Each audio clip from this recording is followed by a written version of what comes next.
Hi class, today what I'm going to do is go through discrimination, basic discrimination.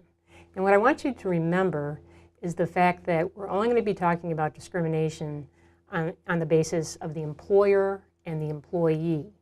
And that's Title VII. Title VII says you cannot discriminate against an employee, and there are protected classes. And here are the protected classes. And you need to memorize these: sex, race, national origin, color, and religion. So you have to be one of these protected classes in order to be protected by Title VII. And once again, we're talking about employees and employers. Now, the thing about discrimination is there's two different types. I'm not really sure why there are. I don't know why they just don't say discrimination, but we have to follow what the courts say. The first is intentional, which I think most people think about when they talk about discrimination. And so that's disparate treatment. You intentionally discriminate against someone because of their protected class.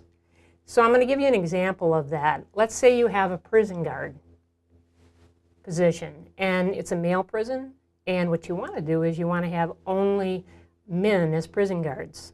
So you're claiming that's a bona fide occupational qualification. It's bona fide that you use sex as a bona fide occupational qualification. You have to be a male. Now what's interesting is there's very few BFOQs based on sex. And so the prison guard argument was not adopted by the court. They said women could be prison guards in all male prisons. Now let's go back and look at the other type of discrimination, which is non-intentional. It's the impact on the protected class. So it's called disparate impact. And the example I want to use there, it's in the paper all the time right now, is the San Francisco Bay Area with IT. For instance, if you look at Facebook, they might have 2% to 5% who are non-white or non-Asian. So while they might not intend to be discriminatory, there's an impact in which there are very few of the protected class for race and also for color. Let's go over here then as far as I've already told you about the protected classes and told you you have to memorize that. I want to give you an example of a protected class and how we need to go through it. Let's take sex. All of you know about sexual harassment, and there's two types of sexual harassment. One is quid pro quo, this for that, and the other is basic sexual harassment. Why do we care about quid pro quo? Because of the fact typically that involves a supervisor who's saying, unless you have sex with me, I won't give you the promotion. Or unless you have sex with me, you're going to lose your job.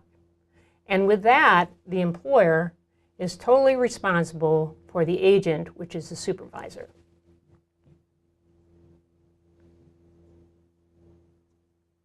Now, sexual harassment, which is not quid pro quo, we'll talk about in class.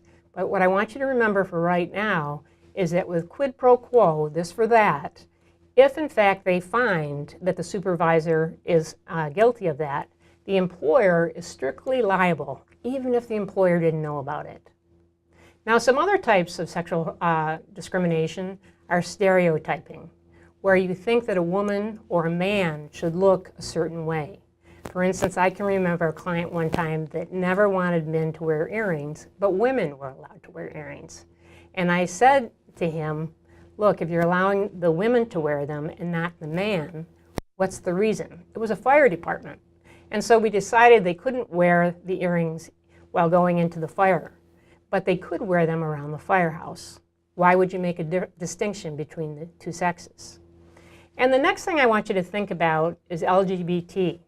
Because of the fact that Title VII does not cover, right now, gay people. It does, though, they've said, cover transgenders. And that came from the Smith case, where the Sixth Circuit, and it hasn't been challenged, said that a transgender fire employee was protected. Not protected under Title VII, but protected under sexual stereotyping. So, how come gay, but not, how come transgender and not gay? I can't give you the reason. Thank you very much.